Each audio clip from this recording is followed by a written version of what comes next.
se está testando mucho, mucho más de lo que se hubiera testado en otras pandemias o en otras epidemias similares, pero si uno analiza los datos oficiales que provienen del continente africano, y me centraré primero en África como continente y luego en el Congo como ejemplo específico, vemos que se han reportado un poquito más de 4 millones de casos, de episodios clínicos de COVID en el continente y 108.000 muertes en lo que llevamos de pandemia. En un continente que tiene cerca de 1,3 millones 1.300 millones de habitantes, cerca del 16% de la población mundial. Y si hacemos las cuentas, vemos que el total de casos reportados no es más que un 3,3% de todos los casos reportados en el mundo y el total de muertes reportadas es como un 4%. Y esto nos llama evidentemente la atención porque es, como ha dicho muy bien Luis antes, no es lo que nos esperábamos. Al principio pensábamos que en el contexto de un sistema de salud frágil, en el contexto de un continente con un déficit casi crónico de recursos humanos destinados a la salud, pues que las consecuencias de esta pandemia iban a ser devastadoras. Si miramos ahora el ejemplo específico de Congo, donde se han reportado unos 27.000 casos y tan solo 717 muertes, lo primero que pensaríamos es que hay un infrarreportaje de los casos, ¿no? Un déficit claro de reportaje de lo que está pasando realmente.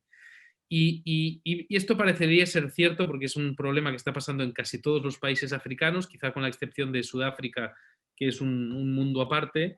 eh, porque,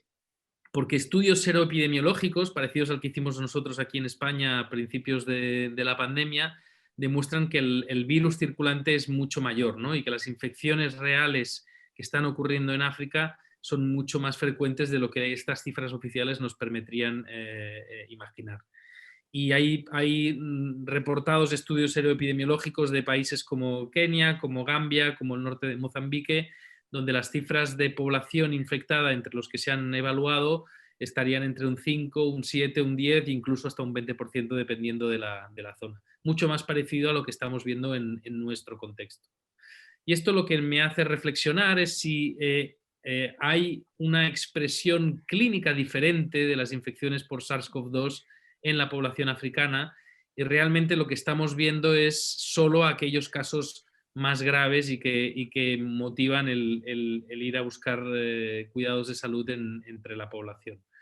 Y existirían varias razones por las cuales en el continente africano estamos teniendo una menor expresividad o expresión clínica de estas infecciones. Tenemos una distribución etaria totalmente diferente a la que, a la que tenemos en nuestro entorno aquí. La pirámide poblacional africana tiene una base muy amplia, que quiere decir que la gran mayoría de personas son niños o jóvenes, a diferencia de lo que tenemos aquí, donde la pirámide está invertida y los grupos poblacionales más frecuentes son los adultos. Y luego la proporción de enfermos con patología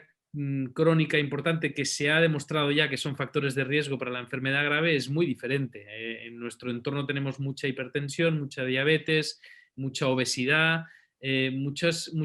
comorbilidades que claramente están asociadas con un mayor riesgo de enfermar y enfermar gravemente.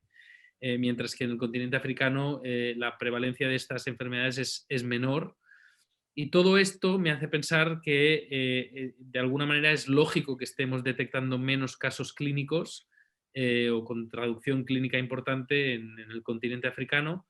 aunque sigue siendo destacable que pues, en un país como Congo o en un país como Mozambique, que es el que conozco yo más,